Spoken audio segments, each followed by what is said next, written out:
Hey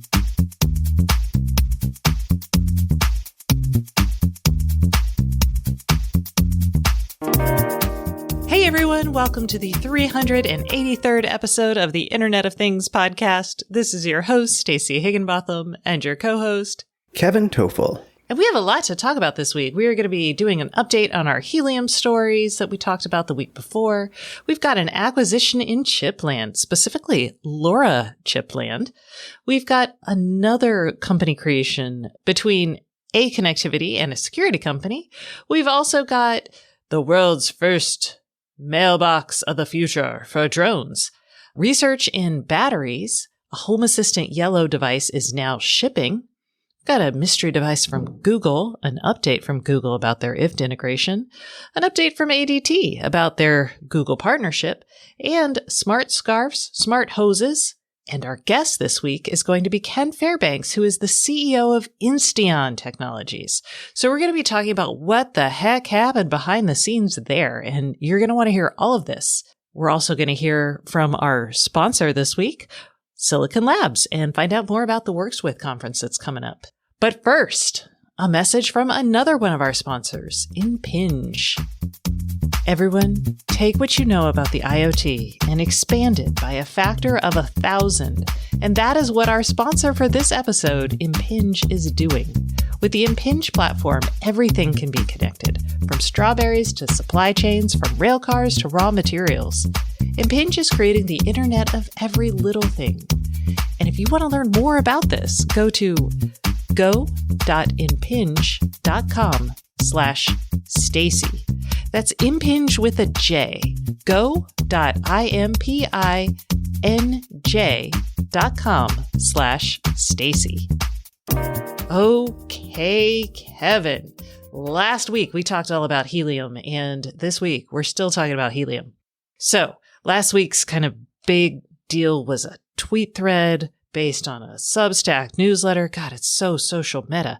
But the bottom line is a skeptic on helium pointed out that they were only earning $6,500 a month in June. And that is not enough money for a company to stay afloat. Right, for the data usage on the network. Yes. And just as a quick refresher, everybody, helium is a low-power IoT network. It does low data rates, long range, and it is peer-to-peer, which means that helium has basically convinced lots of people to buy their own hotspots and use their Like you and me? Yeah, like us. Use our own networks, our home networks, to act as a transmitter for their LoRaWAN network. And they do this by giving people HNTs, which are helium network tokens that are then exchanged on like crypto markets for real money. To get your stuff on the helium network, you have to buy a data credit from a company called Nova Labs, which is running the helium network. Well, running is too strong of a word. They organized it, they oversee it, but they don't run it because, again, it's decentralized. And they don't actually handle all the voting and committees for HNTs anymore either. Anyway, big issue is crypto market crashed. Then people were like, oh my gosh, can we build a peer-to-peer decentralized IoT network when we can't really incentivize people with lots and lots and lots of money to run these hotspots? Kevin and I are running it because we think it's fun. But right. And you started running it very early when there was not a lot of network coverage. And that was a huge benefit in that you were heavily incentivized. I mean, you ended up selling tokens and making a good chunk of money, whereas I make about $15 a month from this for a hotspot that cost me $450. Yeah. So the question is, sure, I'm fine with it, but are people like Kevin, and there are people who are Uber Kevins, and they bought bunches of hotspots with an idea of running a business and generating lots of money. And those people are desperately unhappy because instead of owning hundreds of dollars a month, they're earning $15 a month. So that's one issue. And I pointed out in a story that I wrote that is an issue. And we do have to see what the crypto market downturn does for decentralized networks. Right. And what was the name of that story? Is helium full of hot air? Oh, that's right. Is helium full of hot air? Kevin, I forgot about the great pun you made. Oh my gosh. I'm a bad partner on this show. So yes, we decided that helium wasn't full of hot air, and we also decided that, well, we didn't decide. We pointed out that the whole benefit of having these networks is that it is super cheap, which means the low revenue is kind of to be expected. What I didn't expect, though, is that Helium has long had Lime, the scooter company, and mentioned that Salesforce had been testing its network. And those two companies were on their customer page. And Lime is actually a big flagship customer. Everybody mentions it. Even the CEO of Helium mentions it. Like when I talked to Amir just like last year, or Frank Mong, who is the COO, in just a few months ago, they both mentioned Lime. So it turns out that it was Mashable who called Lime and said, hey, are you a customer on the Helium network? And Lime said no. Lime said we tested it, but no. And then The Verge called Salesforce and asked them. And Salesforce said, no, we tested it and no. And that's a pretty big kick in the pants. So, and I will also say I followed up with two companies that I knew. So I followed up with a CEO of Barnacle, which was a startup that was using Helium to create a tracking company. And I haven't heard back from him, which makes me feel like that might also be a no. That's not the company with the crab traps. It is not the connected crab. Those connected Okay, I keep wanting to bring this story up, and it never happens. That there is a company, or at least a person, who has 250 crab traps, and they keep getting stolen or move away, and he can't find them. So he put helium trackers on them, and it's like been wonderful for him. So that's all I'm going to say about the crab traps. Go ahead. There's a guy. There's a guy. Who's transmitting some data with crab traps. With crab traps. So yeah, and those are the use cases we're looking for. I mean, that's what happens when you have a super cheap network. You can actually do things like that. It's going to take a lot of those to get to a big enough number to be worth $1.2 billion, for example, which is what the valuation of Nova. Just to level set, because this is part of where you're going, I think, the $6,500 in revenue for the month of June for the data usage of the Helium network works out to 650 million packets of data? Oh, yeah. Last week we said it was 65 million packets, but it's really 650 million packets. And that was my fault because I quickly did the math without using the calculator and I forgot to move one decimal point. But that is a lot of IoT data usage at a per packet level. And the packets are very small, 24 kilobytes, enough to send a little bit of data, just enough from a sensor. So it's getting a lot of use. We don't really know from whom, but that also explains why the data revenue stream is very low, because $1 gets you like data credit is $0.00001. It's 4 zeros and 4 a zeros and a 1. Right. Yeah. Yes. It's minuscule. Let's just say that. Math is hard. Let's just say that. Okay. So Amir Haleem, who is the CEO of Nova Labs, he got on after all of that news came out, which is really devastating news, basically implying that the company was lying about its customers. Helium's CEO tweeted in a tweet thread, basically, we've worked with lots of people. Some of those are pilots. Sometimes they turn into big things. Sometimes they don't. There's a lot of users they know about on the network and some they don't. That's the nature of a permissionless network that anyone can use. All of the usage is visible on chain, but not who or what. And we don't always know when users stop using the network. He said they spent a lot of time working with the brands mentioned in the stories last week, months and months of trials and prototyping and sales engineering, and we had verbal approvals with the teams we work with to publicize and highlight these engagements. Basically, they said they're going to be more up to speed on who's on their customer page and keep up to date on that, and created a team to do that. Here's the thing. I don't love the way this came out. I get it. I get the idea that, hey, in a decentralized network, you don't know who's on it. I would be flabbergasted if these people were not aware that people kept citing Lime and they weren't a customer. They could have spoken up at any point in time, and they did not. And is the onus on them? I feel like in the crypto world, there are enough shady characters that you should be extra not shady to really prove that you're legit. So I think this ultimately hurts them. And it makes me sad because, again, I like the idea. I understand the rationale behind it. When we get to 5G, I do not understand the rationale behind that. But for the HNT, the Helium network, I do. And this is disappointing and frustrating. And I still hope that we end up with some sort of IoT network. Right. And as we said last week, or at least I think you agreed with me, you can correct me if I'm wrong. I pointed out this analysis of the network from the angel investor person, I forget his name. It's a point in time analysis. It doesn't take into account the expectations of billions of devices getting on IoT networks and so on and so forth. I'm not saying that Helium's going to be successful. I'm just saying that was all discounted from the analysis.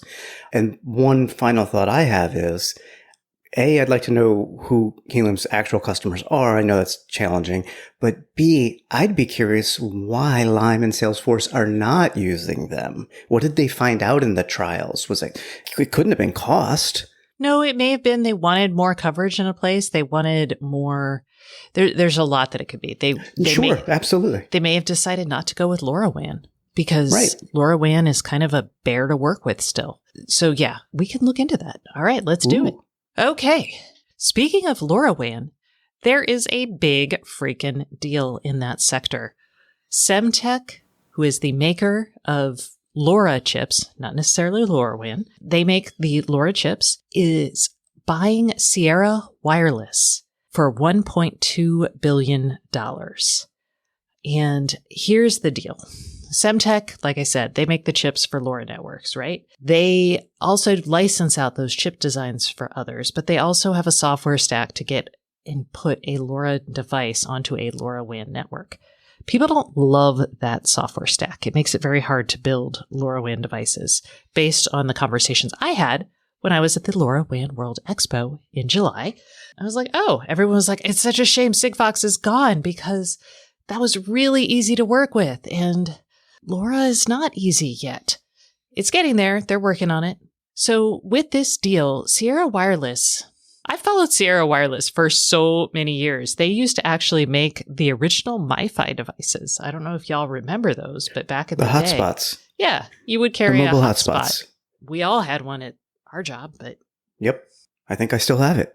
It's a 3G device. brick that doesn't do anything right now. Yeah, I mean, it was the size of, it was smaller than a current generation cell phone, and you just carried it around with you and you popped a button. It was about the size of a deck of cards, maybe thinner, had its own battery, and it was just a portable hotspot. It had a cellular radio in it with a Wi-Fi radio, and you would just always be connected. It was great. They don't do that anymore. But no. I wonder why. Soft spot in my heart for that. What they do now is they make LoRaWAN gateway and connectivity devices. They still have their cellular stuff. So a lot of what they did is connectivity for IoT.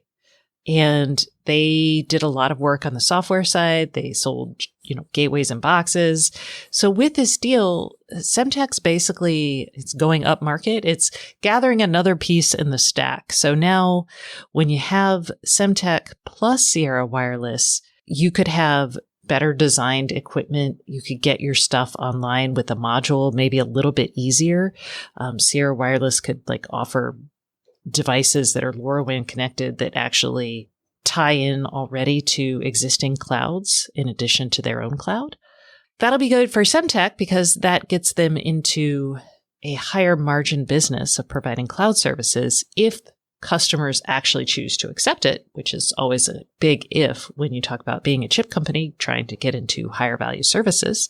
And it might make it easier to get actual LoRa devices out there. I don't know. Just crazy thought here. Tying this back into the Helium bit where you had said, and I agree with you, that the Helium 5G hotspots don't make sense. But you know what would make sense, at least to me, you can shoot this down, getting low-power LoRaWAN radios into cellular phones. And now, as people are wandering around, those little data packets can be picked up, sent over a 5G network, and you don't have to worry about the fixed $450 hotspots because you've got hundreds of millions of LoRaWAN hotspots essentially roaming around. Just roaming around. Just like little ants. Yes. Yes. All right. It's crazy. Never mind. No, it's not crazy. I mean, who knows what will happen. All right. In other deals, this is another fun deal. Telit and Telus. And let me just be very clear. When I say Telus, I'm actually saying not the Canadian wireless company, but Thales. It is pronounced Telus. All right. I know. Yeah. Anyway, they have created a new company together called Telit Centurion. And this is going to involve Telit bringing Telus' cellular IoT products business under its purview. Telit Centurion is going to provide IoT connectivity services. It'll have Telus is very well known in the security space. They acquired Gemalto, which does the security inside like credit card chips and SIMs, big business there. So the combined company it's going to have 550 employees. It generated more than 300 million euros in sales in 2021. And what it's going to do is basically just create another connectivity and module provider under this Telit Centurion brand. They're going to focus on industrial IoT, and after the deal is closed, Telit Centurion actually plans to spin off its automotive IoT business. So basically, you could look at this, and I'll be curious to see how this comes together and the way the product portfolios spin out. But you could see that like automotive is very different than industrial, and the need in these spaces, just like consumer is very different from industrial, and even enterprise probably has more in common with consumer than it does with automotive. So we could see kind of the evolution of these silos in different business units for IoT as IoT becomes more commonplace and more established. And more consolidation. It seems like every week we're talking about these types of deals. Yeah, this is kind of a complicated one. Yes. I'm not going to lie. So, yes, a lot going on there.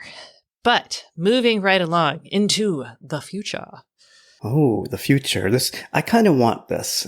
This came across my radar earlier this week. It is a smart mailbox, the mailbox of the future, they say. It's from a company called Drone Deck. And this is interesting to me because we keep talking about drone delivery and we focus so much on the drones, but we don't hear much about where will the drone land and how will I get my stuff and how will I be notified. So Drone Deck is doing that half, the back end of it, creating these climate-controlled smart mailboxes. And they're climate-controlled because this week they said they are going to have traditional U.S. mail for the first time ever delivered to the first smart mailbox in Lawrence, Indiana, which is a suburb of Indianapolis in Indiana. Yes, lots of ice. And then the delivery will be followed by a McDonald's Big Mac and French fry drop to the same mailbox via drone. So what they've done is, I think it's very smart. And this is just, the very first time they're using it with regular mail. They focused literally on package delivery and so on, which I think is clever. But they figured out how to have a delivery pad for the mailbox, and so the drone can come and just poop out its payload, and you're notified because there's smart sensors inside the mailbox. I don't know if this is like a mailbox that you could have in a community like where I live in, where we have 54 townhomes. Maybe we'll make a big one. No one would want this. It is big. Well, okay, what they're showing today is the climate-controlled Big Daddy. It looks like a trash can, yes. Yeah. But they do have smaller mailboxes that you can attach to your roof and your house. I don't believe they're selling them yet. I mean, they're providing a solution, but they also need service providers to take advantage of it so that it can generate demand for these mailboxes. So it's very early days yet. Well, and they also need the FCC to relax some of the drone rules that exist. And I'm not sure you can use the same mailbox that is certified by the USPS, because your mailbox actually has to be approved by the Postmaster General, believe it or not, or a mailbox. They do it before they go to retail. But I don't think you can use a U.S. Postal Service mailbox for other types of delivery. Like, you're not supposed to.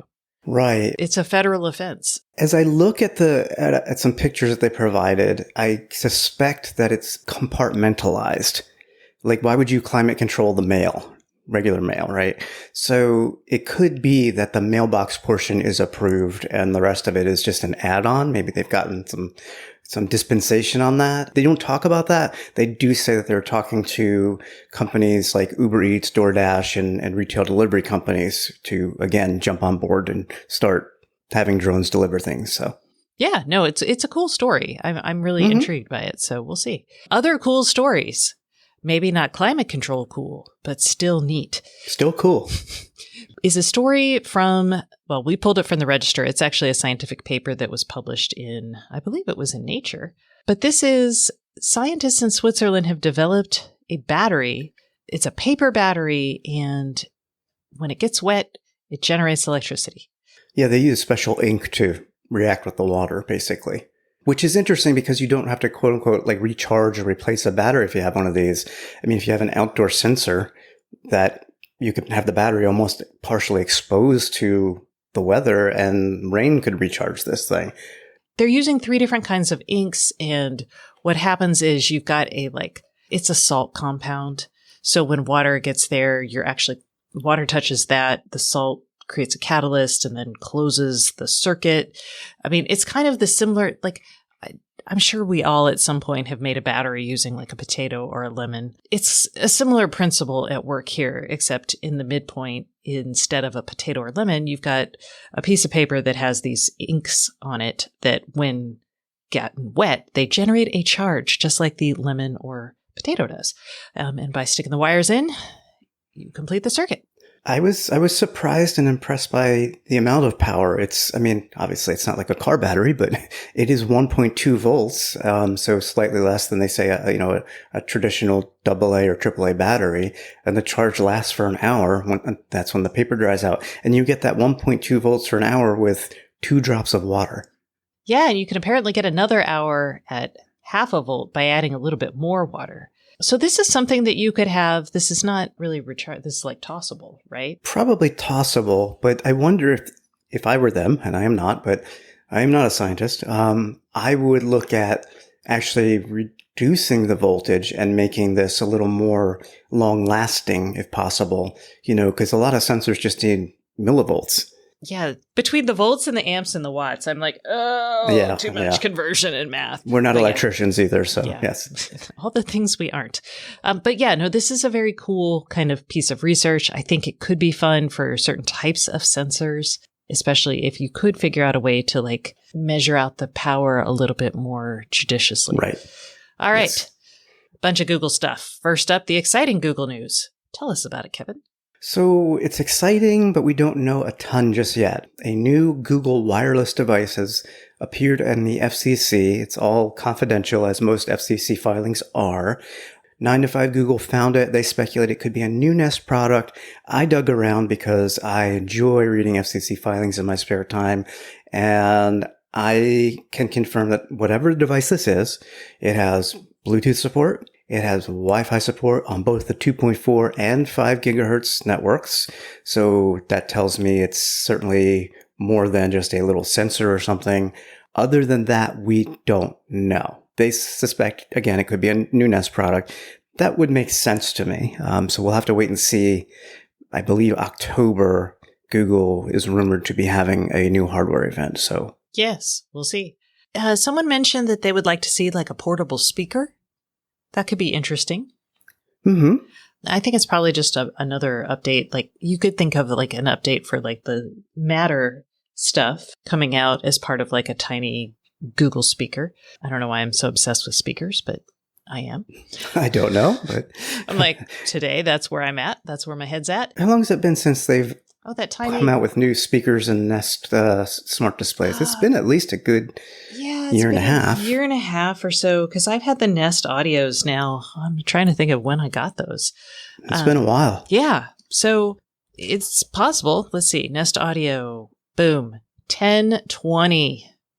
Okay. So that'll be 2 years ago coming up this year. Right. Okay. Look at that. Hey. Could be a refresh. Yeah. Ta-da. All right. Bad news from Google. Good news, bad news. Speaking of Google and their devices, if you use Google Assistant with IFT, which used to be called If This Then That, the integration will be broken on August 31st because Google is making changes to its Google Assistant service on IFT. IFT actually sent an email to users, so maybe if you're an IFT user, you already know this. Google did not, that I know of, publicly say anything. Any applets you've created for IFT with the Google Assistant, they're going to be archived and the service connection info will be deleted. So there's going to be a new Google Assistant version 2 integration for IFT, and it's going to have some other changes that you may not like. You're going to have to add certain keywords or phrases to make your IFT things work. You're going to have to authenticate your IFT account through the Google Home app. You're not going to be able to do it on the website. Yeah, Google, what are you doing? Maybe this is in regards to A, the new product, and B, Matter, or just 3, Google being Google. It's probably all of the above. I'm sure that this is part of like their efforts to improve things from a security perspective, but it does underlie like a lot of the IoT right now, because it's cloud-based. You're at the whim of like when these companies change their policies, you've got to change your setup. And I think, we had someone publish an essay. My friend Alistair Allen published an essay a couple weeks ago in the newsletter about like how the focus on the internet was the wrong focus for the IoT. And I'm starting to believe he's right in things like this, because yes, the cloud adds a lot of convenience. And I have talked historically about the need for our APIs to be awesome and well documented to like make sure these things don't break. But when you make a conscious decision to change something big about your service, it is going to break things, and it's going to break lots of things as we connect more things to the cloud. And that becomes really a huge pain point for the users. And the only way to solve that is to really make things local again. I don't really know. Yeah, I would agree with that. And I'm so glad you said APIs, because consumers shouldn't have to deal with API changes. Developers do. And as a part-time pseudo developer, I do. Like I have a little Twitter app that, just archives tweets, and I use Twitter's APIs to get that information. And then my app does what I wanted to do with the data. But Twitter's changed their APIs. So they broke my app. And that's just on a small scale, on a silly little app. Mobile app developers always have to deal with this, with relying on the cloud. And now we're moving that pain point to consumers in a sense, which really sucks. Yeah, not great. All right, final update for you on Google. ADT is now selling and installing more Google devices. Basically, you can order your Nest devices directly through ADT and have ADT install them for you. And you can get Nest Aware billing with your ADT. Yay! So some of the things you can now get is your indoor Nest Cam and outdoor Nest Cam. Your Nest Cam with floodlights, the Nest doorbell, the smart thermostat. And that's about it. That's really all that there is. I'm like, yay. That's all. And this was a deal that was announced probably 2 years ago. Google invested into ADT and they got this relationship. And this is we're starting to finally see, there was a story in Bloomberg a while back. I think it was just a couple of weeks ago. And then this is one of the first kind of formal announcements around this. So we'll keep an eye on ADT's earnings, because that's where you're going to see if this is a big impact on them. I would say it's probably a bigger deal to ADT than it is to Google. We'll keep an eye out. All right. Other news. Home Assistant Yellow. This is the dedicated computer that will run your Home Assistant iteration. The yellow one. The yellow one. It used to be called Amber. They had a blue one that was fancier, but basically the yellow is now out. This version of the yellow does not have power over Ethernet available because of the chip supply shortage. So take that as you will. Other news. Smart scarves. Kevin. Smart scarves at Manchester City. And I just want to be clear, this was not put on the show notes for me to take an opportunity to mention that Liverpool beat Manchester City last Saturday and won the Community Shield for the first time in 16 years. I'm not even going to mention that because that's just not the right thing to do. Too late. What do you mean? I guarantee that was not the reason that this was on here, because I had no idea that happened. Well, I did because I watched it. But anyway, yes, Manchester City, the football club in Manchester. That's soccer for everybody in the U.S. Well, not for this person in the U.S., but okay. They have a connected smart scarf. They're piloting this. It is, of course, in blue and white, which are Manchester City's colors. And the scarf has sensors built in. And the idea here is that you wear the scarf at the stadium or even at home, and it measures a bunch of physiological things like your heart rate, body temperature, and emotional arousal. Their words, not mine. That lets the team know what's going on with the supporters. They are just collecting data now. They say they plan to use it for curated, customized experiences. I'm not sure what that's going to be like.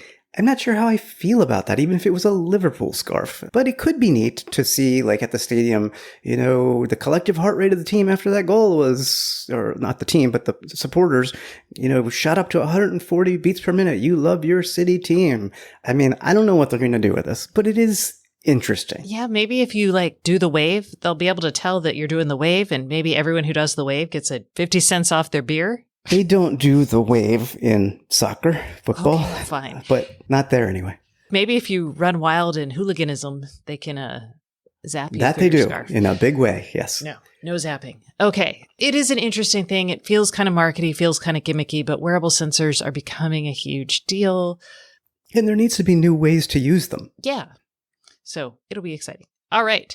Oh, look, Eve has their latest version of the Eve Aqua Smart Water Controller out. This is fun to know. It's also probably worth mentioning because some people complained about the earlier versions of the Eve Aqua plastic thing falling apart and it started leaking. This one has a brass ring connector. Yeah, the valve connector was I did not experience that problem, but then again, my wife's arms are a torque wrench, so it worked fine for me. But now you don't have to worry about that. You've got the brass ring. And what else do you get? Thread! Which Yay. means matter, which means you don't have to have a bridge. But it also means that this is a pretty expensive piece of kit. This is $149.95. That's a lot of money. It is expensive. It is expensive. And I wonder if they are thinking we're going to be expanding our potential market here once we have Matter roll out, because now instead of just being a HomeKit compatible device, this will work with any, Matter ecosystems. Maybe they're thinking they can rack in the bucks. I don't know. I just wanted to point that out because I actually just bought the Beehive Orbit device. That's like $80 or so. It's like 65. Yeah, I got it for 65. That was the Orbit plus its Wi-Fi bridge, because that does have a bridge. These are designed for people I don't have a sprinkler system. I don't need one, but I do run a sprinkler during the month that is hot here and it doesn't rain. So I'll run a sprinkler once a week in the morning, and I just use this as my timer and automatic shut off. So that's what these are for the hose or for a sprinkler that's connected to your hose. And I reviewed the non-thread one with the plastic valve. That was 2021 and worked very well. That back in the day, April 2021, cost $99.95. So this is a sizable jump in price, yes. Yeah. Woof. I don't think that's just the thread. I mean, I guess it's the components. This looks like It is the thread. It's the brass threads too. Yeah, I was going to say the brass, and this is a much fatter. To support thread, you do have to have more memory. You have to have a smarter processor. So all that does add to the bill of materials there. Okay, going along. Now it is time for the segment of the show where we talk to you. It's where you leave us your questions at 512-623-7424. It's the Internet of Things podcast hotline. And this week it is sponsored by Silicon Labs and its Works With conference. Works With by Silicon Labs has emerged as the go-to developer conference for building the skills you need to create impactful connected devices. In September, Silicon Labs is bringing together global technology brands, ecosystem partners, and industry experts that are going to drive the most exciting advances in the IoT industry. Those people are going to be there to present keynotes, contribute to panel discussions, and lead technical sessions. You can learn more and register at workswith.scilabs.com. And really, if you're listening to this show, you probably should be thinking about this event. You'll hear more about it in a minute because they are also our thought leadership sponsor. Okay, you can call us. And for August, we're going to have our winner win a Hue Play starter kit. And you're like, what is that? This is the Hue devices. I don't know what to call them. You have them, Kevin. They Yeah, it's a little hardware box that's got audio and video pass-through, so you can attach it to like the HDMI cord of a TV or a computer monitor, and it synchronizes with these really nice light bars, the colors on your TV or monitor in real time. So as you watch movies, it like illuminates around the TV, like a backlighting to kind of immerse you in the scene. It's very cool. One of my favorite products. Yeah. So this is silly, but awesome. Silly? It's silly and awesome. I mean, it's not utilitarian. How's that? This is not utilitarian, but it is fun. And we figure for August, we'll do this because you're going to go back to school in September. And what better thing to bring to your dorm room or steal from your college going child? Oh, you'll have lots of friends if you have this in your dorm room, so, I think. If you would like to be entered to win, call us with your questions at 512-623-7424. And it is time for us to announce our winner of the Habitat, which was our July prize. And that person is Jamie. Jamie, congratulations to you. We'll be reaching out to get you your Habitat. Thanks for calling. And now let's hear our voicemail for this week from Andrew. It's about smart dryers. Hi, my name is Andrew Cerny. Last week, I got an email from Smart Dry saying that they were going out of business. What does this mean for me? Is my dryer sensor not going to work anymore? It wasn't very expensive, so it's not the end of the world, but I've got an outside dryer, so it's way far from where I spend most of my day, so it has been absolutely life-changing for me. Because it's a lot more reliable than setting a timer and going out there and finding out you still got 20 minutes. Wondering what this is going to mean. Thank you. Have a great day. Okay, Andrew, I have recommended this device before, but I'm going to do it again. You're right. Smart Dry is no longer working. They went out of business. It was sad. I really love that device too. And since you have to go outside to figure out if your dryer is working, we have some options for you. The device I'm going to recommend for you is from Shelly, and I wish it didn't require you to actually wire this module inside your outlet, but it does. So there is a little electrical work that's going to happen. Like, I do believe you can do it though. So what would happen here is you're going to be using the Shelly Plus 1PM. And this is just a module. Like I said, you're going to wire that into the outlet where you plug in your dryer. And this device is going to connect to the cloud via Wi-Fi. So you'll connect it over Wi-Fi using the Shelly app. And then what you'll do is you'll connect the Shelly app to your Madam A or Google Assistant. And with that, you can set a notification. And there's a lot of notification options or a lot of trigger options that you have here. So the Plus 1PM measures wattage. It'll measure overcurrent, over amperage, and over temperature protection. So that means it won't explode. So that's good. Always a plus, yes. Always a plus. We do love that. With this, you probably could do it with Home Assistant. I think Home Assistant does support Shelly, but, sending it via Madam A is probably going to be your best bet. And you'll just create a scene that triggers a Madam A routine when the power goes above a specific value you set, and then it falls below that value. You're going to have to watch your dryer and see what it looks like when it's running and when it's not running, and then set your thresholds there. But that is an easy way to do this, or you could just use the Shelly app if you don't care. Like if you just want a notification on your phone, it would still work that way, which is actually how Smart Dry used to work. So that should be fine for you. Yeah, you could even, if you don't want to monitor the electricity, I would do it that way because it's going to be the most accurate solution. You could just have a routine run when the dryer turns off after it's been on, quite frankly. Yeah, that is also true. So like, oh yeah, okay, that's so simple. Do it.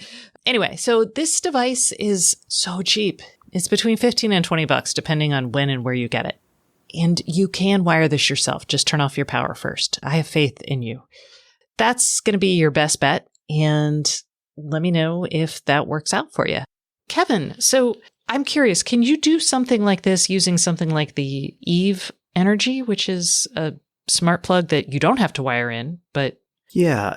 So in the case of the Eve, and I can't speak to other smart plugs because they all have different features and functions, but the Eve actually does let you have conditions such as power consumption, total consumption, if a plugged-in device is in use, and even specific voltage and current level. So if you wanted to go hog wild and monitor for, the specific voltage, current, or whatever, you could do that with the Eve. Could you plug a dryer, which is usually on a 240 circuit, into... If it's a 240 circuit, Okay. No, it's going to be 120. All right. So now we know there. All right. So that's another option for you. And just a note. So the Shelly is a little unique simply because it allows you to set a trigger based on energy consumption. There are a lot of smart outlets out there that do measure energy consumption, but not all of them let you use that as a trigger to set up an alert, for example. That's kind of why we're choosing the Shelly in this case. It is possible that some like the Wemos or the Casas or the Eves will eventually add that capability, but today that's not really available to you. So, all right, Andrew, I hope that helps. And congratulations to Jamie. And if you would like to give us a call at 512-623-7424 and ask us your question, you will be entered to win, for the month of August, a Hue Play Light System starter kit thing. All right, thanks. And that concludes this portion of the show, but stay tuned for our guest, Ken Fairbanks, who is the new CEO of Insteon Technologies, Inc. This is the new version of Insteon that is now back from the dead. He's going to talk about what they're doing, what to expect, and he even gives us an update on Matter. So all of this and more await you. But first, a message from our sponsor. This week's sponsor is Silicon Labs. Hey everyone, we are taking a quick break from the Internet of Things podcast for a message from our sponsor. And this week's sponsor is Silicon Labs. And Silicon Labs is hosting its third annual Works With conference on September 13th through 15th. And Works With has become the go-to developer conference for the IoT industry. And I'm really excited to have Rob Alexander, who is Silicon Labs' principal product manager for Matter, to talk about the upcoming conference and this Matter panel that we're going to both be participating in. So hello, Rob. How are you today? I'm doing well. Excellent. So can you share just a little bit about what Silicon Labs has planned for Works With 2022? Certainly. We have a pretty packed agenda with more than 75 technical sessions, workshops, and a number of great keynotes. We're talking all sorts of IoT topics, including machine learning, Bluetooth location technology, sidewalk, picking the right wireless mesh, building for wearable devices, making the most for low power Wi-Fi, and of course, designing for Matter. One of the things that's really exciting is that we're bringing in a ton of voices from across the industry, from some of the big ecosystems. We have Amazon and Google and Samsung. Device makers, we have Tuya and Lumi. For security management, we have Kidelsky IoT. We have AI/ML participants from Edge Impulse and SensiML. We also have individual companies in different markets, such as Schneider Electric focusing on industrial and commercial applications, as well as companies focusing on medical devices and IoT tracking. This is a really exciting event. And I know that I am really excited about Matter, which is going to be this smart home interoperability protocol that should get our devices from different brands and platforms working together. So without giving away everything from our panel, why are you excited about doing that panel with us? I'm very excited about this panel. All of the participants have been involved in planning the trajectory of Matter for their company since the beginning. And now that we are very close to its launch, we have a clear idea of what the first release will be and what the developer experience will really entail. We are now seeing the distributed compliance ledger in action, which is a very unique aspect of the standard, which our panel can talk more about. And the fun thing about this is that we are seeing real products come to life, running with many of the ecosystems, showcasing the device interoperability. And this will allow developers to focus on their end user's experience and just leverage the Matter software. But you'll have to tune into the panel on September 13th for more. That's right. I hope to see all of y'all on September 13th. And where should our listeners go if they're interested in tuning into that panel discussion? Please go online and register for the conference at workswith.scilabs.com. There you can find the full agenda and the lineup, including our panel discussion. The conference is free and virtual, so anyone can participate, and we'd love everyone to attend. Remember, the conference is September 13th through 15th, and you can register at workswith.scilabs.com.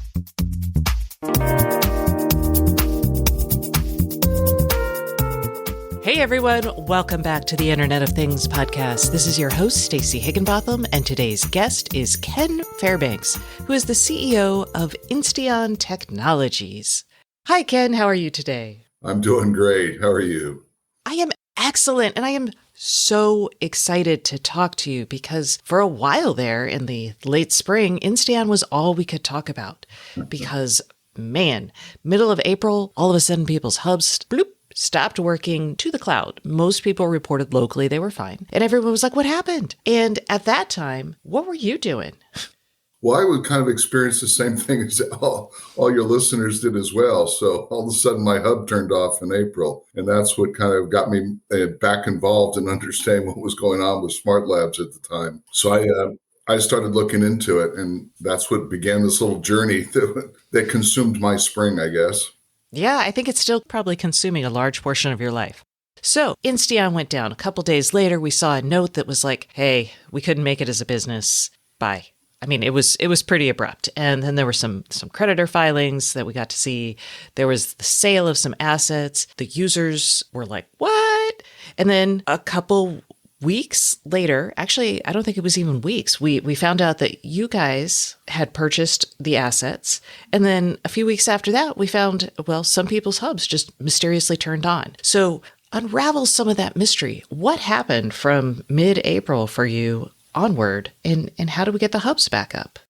That was probably the easier part of it. But the company actually went into a special form of, I'll call it bankruptcy in the state of California. They became an ABC company. And what happens there is the assets of the company are all transferred to a new LLC, which is an ABC LLC. And it's set up for the benefit of creditors. And then a trustee is put in responsible for the company and liquidating the assets. Once the system went down and noticed that, then I actually found out about the ABC and then reached out to the trustee and started talking with them about what the plans for the company and what the process was. I had no idea what an ABC was at the time, and now know more than I'd like to. It's kind of interesting, if you like a little background, that the ABC function got put together during the dot-com era because what was happening back then is companies were just going bankrupt, and the founders, the owners, whatever you like to say, the stockholders would just abandon the company. And so these assets would just be floating around, and no one knew creditors, no one knew what to do. So at least this way, there was a way to take the assets and put it into a organization and do a more thoughtful, wind down of the company. So the process, as any process, takes a long time to go through. And it wasn't until I think we started that in May. And it wasn't until the 1st of June, or the 6th of June, actually, when we acquired the company. So it's important, and many people are going to be grateful that you acquired the company, but it's probably important to note that you are a Insteon user and a former employee, yes? Yes, I am.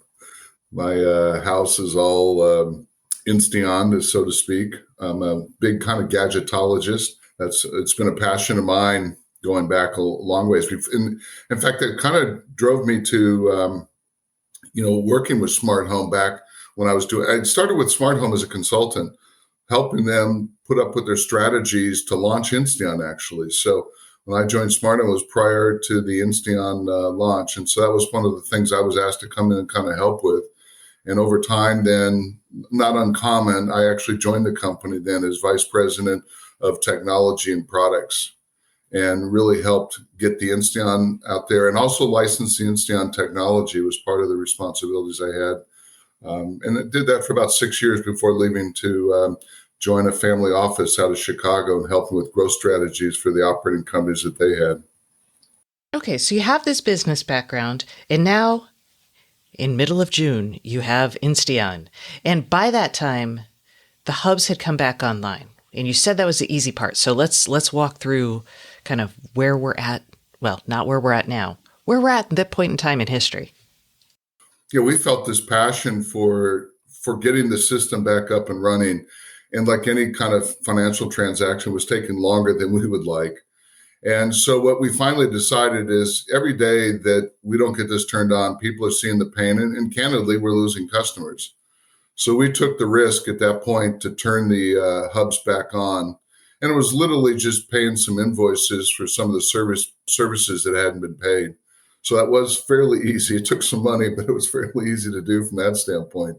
The funny one is that we turned it on, and of course, us along with everyone else was great to see the hubs come back on, turn on green. What was interesting to watch, though, is we couldn't tell anybody who we were because we're under a non-disclosure agreement until the agreement was finally signed, and that didn't happen until Thursday. So we turned them on Tuesday, and it wasn't until Thursday we could tell everybody who we are. So it was interesting to watch social media and people wondering who we are, why we wouldn't say what we did. And we said, we want to, but we just weren't able to do that.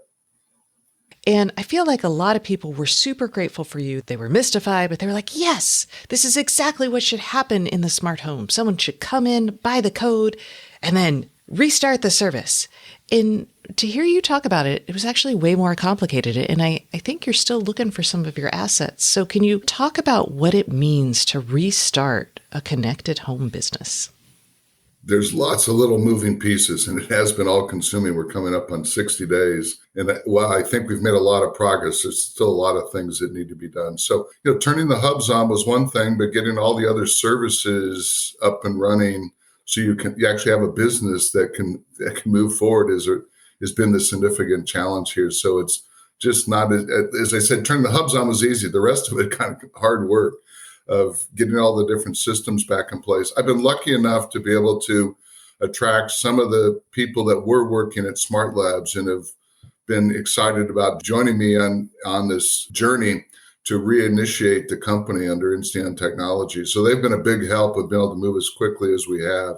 But, it's one, turning the hubs on. The other is, though, we've got to get product. There was a very limited product that was left in the company. So that's been one of the things we've been working on, is restarting the factories to get production going. So we've placed now our first couple of orders, and are with the whole supply chain issues, we're waiting to hear when we're actually going to be able to get product. But at least we know that first step of getting the orders placed, because that's going to be critical. Because one was getting our customer base, the ones that are using the hubs, turned back on. But the other one is to give them product so they have something to put in their home to automate. And that's been it's going to be a challenge for quite a few months here until we get the inventory. And what about other corporate assets? No, so the transaction is an interesting one when you go through this with an ABC.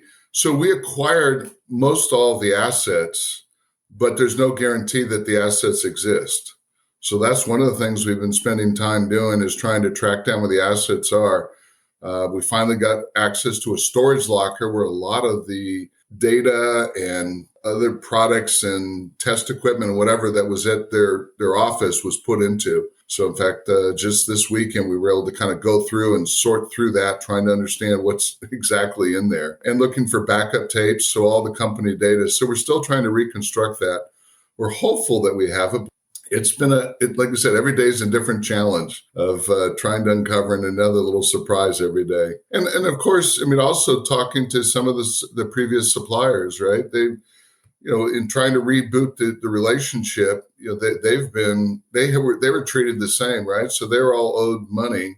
And it's a fun conversation to explain, well, that I feel bad about that, but I can't pay Smart Labs bills. I only can guarantee you business moving forward and try and act in a very honorable way as we move forward with relationships. So there's lots of little pieces. Every day it's another little piece we have to deal with. Yeah, that is a hard position to be in, to be like, hey, I am not the person who jilted you out of money, but can you sell me something now? So I don't envy you that. All right. So we're going to get to the big thing that I hear the most people complaining about. And I think part of it is just people are very vocal about these things. But you put up a post saying, hey, we have the company now, we're back. And you're asking people to pay $39.95 a year for cloud connectivity. And that frustrates them. Can you talk about why that should happen? Yeah, I'd be happy to talk about that. So as we looked at the business and going forward, we felt it was important for the subscriptions or for the hub service to be a sustainable business on its own. Most all these web services or internet services, they all have a cost associated with them. And oftentimes they're paid for by basically taking off a royalty or something off the products that you're selling to subsidize the service. And we just didn't feel that was a good business model moving forward. And you can see what happened in the previous companies. So that's where we made the tough decision. We understood the feedback, some of the feedback that was going to be, but we thought it was important to be able to tell everyone, hey, this service is going to move forward independent of whatever the product sales are, so that you don't have to have that risk of having to be turned off again or lose the service. So in general, we've been very pleased with the response, and people have been very understanding of it. Some people are frustrated that the previous company, knowing they had some troubles, didn't just initiate that already, and instead, force them to go through this painful period of time. But I think it's going to, serve well for everybody. We're excited about it. Like I said, the response has been very positive. And yes, and I clearly understand those subscribers out there, those customers out there that aren't happy about paying the fee, and I don't blame them. But we just felt we have to be financially sound and moving the company forward. We don't want to get into the position that the previous company did. I don't blame you. And yes, I think a lot of companies have gotten into this trouble in the connected home space. So I applaud you for being upfront about it, especially while you're still trying to reconstruct your business. So let's look forward a little bit. A lot of the discussion after Insteon shut down was that, hey, you should transition to another platform because upcoming platforms like Matter are going to make local control an essential part of the standard, so you won't have to rely on the cloud. What do you think about the launch of things like Matter and local control? Well, Matter, we've already had some discussions about how to support Matter, play in the Matter ecosystem. So we're clearly anticipating that coming forward, and so trying to prepare ourselves for that. I would argue we don't disagree at all about having local control, but the design of the current system just doesn't allow for it. But moving forward, we think that's extremely important. I mean, just because you don't want to have internet connection doesn't mean you should have to lose the connection with your home. So we'll be looking at that and how to enable that, moving forward. But it's going to take some time because the whole system has to be redesigned to be able to do that. And we do have some plans for it. And candidly, there was some work being done on this by the previous company as well. So we're the beneficiary of some of the work that had already been done on this. So we hope sometime, next year or so to be able to roll out some of those kinds of enhancements, because that's going to be critically important as moving forward, is enhancing the products, bringing new products out. But right now we're still kind of in the triage mode of getting the company back on sound ground, getting the current products, back into the channel so that we can support the customers out there. And a key thing, I think, moving forward, it's really a pillar for us in the company too, is to listen to the customers. I think that's another challenge a lot of companies fall into, and that is you're not listening to your customers, not soliciting feedback. I think people are continually to be surprised when I actually call them myself. And usually it's the customers that are most upset that I end up calling, because I want to hear from them. I want to hear what the issues are. So that's the only way we're going to get better. And I think that's really going to serve us well. And we're going to be candid and open with all our communications to everybody. So we have a challenge right now and fulfilling all our service requests that have come in, the emails and things. And so we've told everyone, we've got a challenge there. We're adding people to help make that happen. But I think as long as you're upfront and candid with everybody, I think people will continue to work with us and give us a little bit of time to get the company back on ground. Like I said, I keep having to remind myself we're only 60 days in.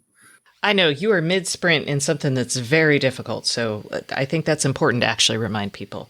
Let's talk a little bit. I'm sure you're in triage. You're not really thinking too much ahead, but let's talk about the roadmap, because you mentioned supporting Matter. It's worth noting that Insteon is this proprietary two-way communication that's super reliable. People love it. Is that ever going to go away, or what else is in your roadmap?